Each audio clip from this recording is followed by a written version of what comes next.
to show you how I made $118,000 with about 30 minutes worth of work. It doesn't need a real estate license, and I don't even have a college degree. Let's start with the 4 things that you're going to need in order to do this. The first thing you're going to need is that you're going to need to have an understanding of how to source deals. Let me just explain what a deal is. A deal, what we're specifically looking for is for properties, residential, this is single family houses, and that's what this property happened to be, but you can also do this with commercial, which is literally anything that isn't a single family house. A large apartment building, an office building, a retail building, an industrial warehouse, you name it, doesn't matter, but this works with any type of real estate. You're gonna need to know how to source deals.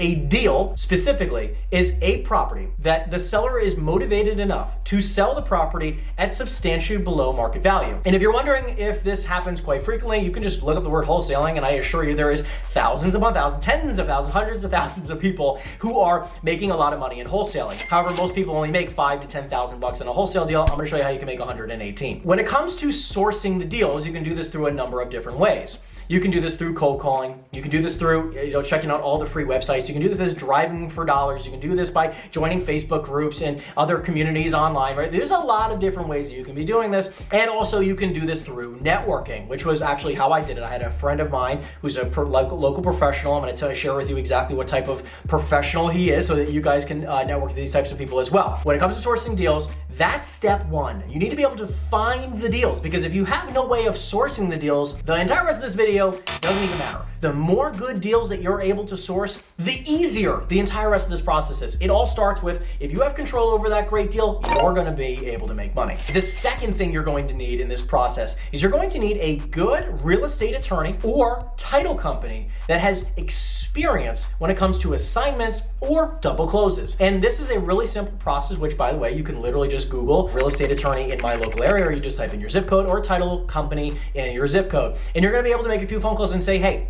I'm a local real estate investor. I do assignments and wholesale deals, and I'm just curious if you have any experience when it comes to this. The key word here is assignments or wholesaling and double closing. So you need to bring those terms up, because if they have no experience in doing it, I probably would find somebody that has some experience.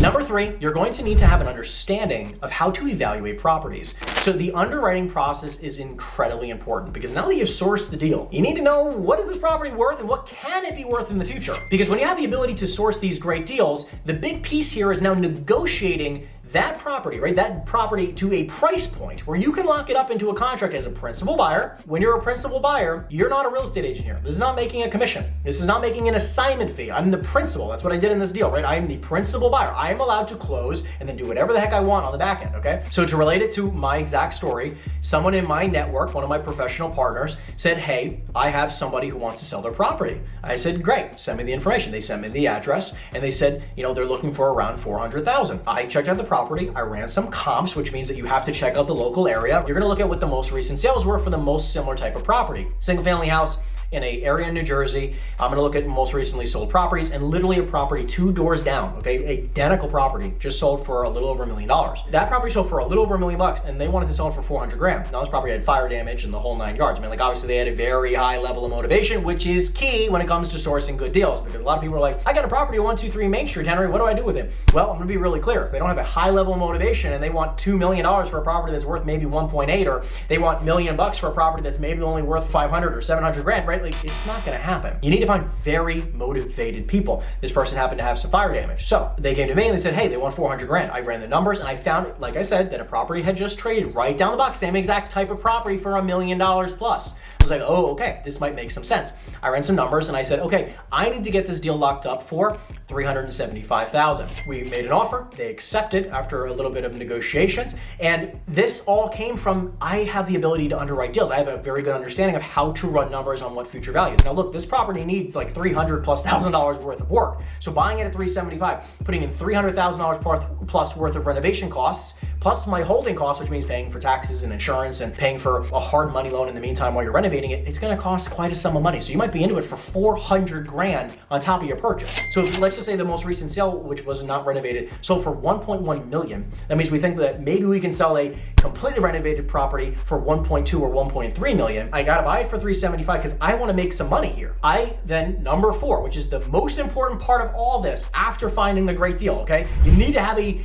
vetted and trusted buyer. Because if you don't have somebody you can sell that property to and know that they're going to close, you're gonna have a very tough time when it comes to investing in real estate. Because everyone in the world says, I'm a real estate investor. If you just put real estate investor on your Instagram handle, apparently you're a real estate investor. So it doesn't take a lot to just say you're a real estate investor, but it does take a lot to say like, hey, I actually own $10 million plus worth of property. I bought hundreds of properties before, and I'm going to be buying hundreds of properties more. And I plan on, this would be a good property that I bought, and I have I have a ton of experience buying these types of properties. Okay, probably want to do some business with you. So there needs to be some vetting. How many properties have you bought? That's a great question. How many properties have you bought in the last 12 months? How many properties do you own? How many flips have you done? How many types of properties like this do you own? What type of properties are you looking for today? How much money do you have on hand in order to buy your next property? Very good questions. Make sure you write those down. So I made a phone call, right? So I got a call from my friend saying, hey, I got a client that's looking to sell the property. I then spent about 26 or 27 minutes, okay, making a few phone calls. I made 3 phone calls. Each one were between 5 and 10 minutes long. And I got on the phone with one of my friends,